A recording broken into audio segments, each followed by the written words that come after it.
These are Jean Pelletier's golden years, but that doesn't mean the last few have been paved in gold. I've been living in trepidation, honestly, because my husband and I have money in the bank with no interest in it. I don't know if it's going to last us our lifetime. The economy has weighed down on Jean, who's living on a fixed income at her home on Main Street. She feels she's falling out of the middle class. I have one child and I have a couple of grandchildren, and I think I'd like to help them more with a philosophy, for example, how they're going to get through this. But I can't think of a philosophy that will help them except just soldiering on. Inhale. Exhale.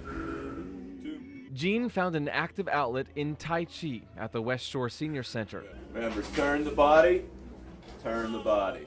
It's a holistic way to improve her health because she's having a harder time affording a doctor. And I'm scared to go for any procedure whatsoever, because every test now costs about twice or three times as much as it did before the year turned over. 1 foot, good bend to the knee. She feels medical reform is badly needed and believes the federal health care law was a start. Oh, it's not perfect, but here's the point. It is under consideration. It's going to be changed where it needs to be, but this administration cares about the principle of covering everybody with some kind of protection. And that's partly why, even though her financial situation hasn't improved much, Jean hasn't given up on President Obama. Quite the opposite. She joined his campaign. She makes calls for him at the local Obama headquarters and will go door to door before Election Day. It would take 100 years to do what has to be done.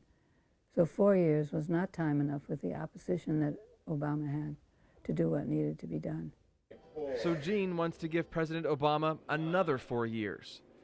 He did a whole lot of things that were not wise, but he's going to be wiser in the second term.